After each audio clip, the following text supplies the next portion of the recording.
Hello guys, ഇന്ന് ഏകാദശി ആയതുകൊണ്ട് തന്നെ ഞാനിന്ന് നമ്മുടെ അടുത്തുള്ള വിഷ്ണു ക്ഷേത്രത്തിലോട്ടാണ് പോയത്. അപ്പോൾ അവിടെ ഒരു നല്ലൊരു കൃഷ്ണ വിഗ്രഹം അവിടെ ആലിൽ വെച്ചിട്ടുണ്ട് കേട്ടോ.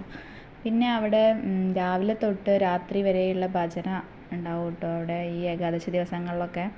പിന്നെ ഞാൻ നേരെ പോയത് നമ്മുടെ പാചകശാലയിലോട്ടാട്ടോ. അവിടെ നമ്മുടെ മാതൃസമിതിൻ്റെ ചേച്ചിമാർ പാചകമാണോ വാചകമാണോ നടക്കുന്നതെന്ന് എനിക്കറിയില്ല. അങ്ങനെ ഞാനും അതിലൊരംഗമായി.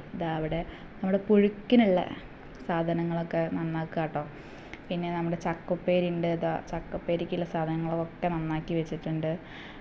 അങ്ങനെ ചായ അവിടെ ഭജനയ്ക്ക് ഇരിക്കുന്നവർക്കും പണിയെടുക്കുന്നവർക്കൊക്കെ ചായ ഉണ്ട് കേട്ടോ. നല്ല അടിപൊളി പാൽച്ചായ ആയിരുന്നു. അങ്ങനെ ഞാനും അതിലൊരു പാൽച്ചായ കുടിച്ചിട്ടാണ്.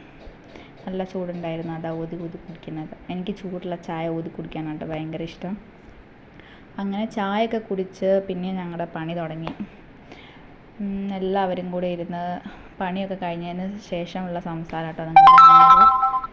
അങ്ങനെ കുറച്ച് നേരം ഭജനയിലേക്ക് പോയിരുന്നു കേട്ടോ. അങ്ങനെ ഞാൻ രാവിലെ ഭജന കുറച്ച് നേരം ചൊല്ലിയതാട്ടോ. അങ്ങനെ അത് കഴിഞ്ഞിട്ട് നമ്മൾ ഉണ്ടാക്കിയതൊക്കെ വെച്ച് കൊടുക്കുന്നതാട്ടോ നിങ്ങൾ കാണുന്നത്. എന്തൊക്കെ നമ്മുടെ ഗോതമ്പ് കഞ്ഞിയുണ്ട്, പുഴുക്കുണ്ട്, ചക്കുപ്പേരിയുണ്ട്, അച്ചാറുണ്ട്. അപ്പോൾ ഇതൊക്കെ വെച്ച് കൊടുത്തിട്ട് ശേഷമാട്ടോ നമ്മൾ കഴിക്കുക.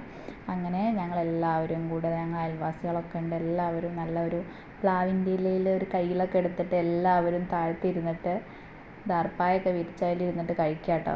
നല്ല സൂപ്പർ ടേസ്റ്റ് തന്നെയായിരുന്നു. നമ്മൾ പുഴുക്കും കഞ്ഞിയും ഉപ്പേരിയും അച്ചാറും ഒക്കെ കൂട്ടി കഴിക്കാൻ നല്ല അടിപൊളിയായിരുന്നു കേട്ടോ. അങ്ങനെ കുറച്ച് ചൂടിൽ കഴിക്കാനാട്ടോ ടേസ്റ്റ്.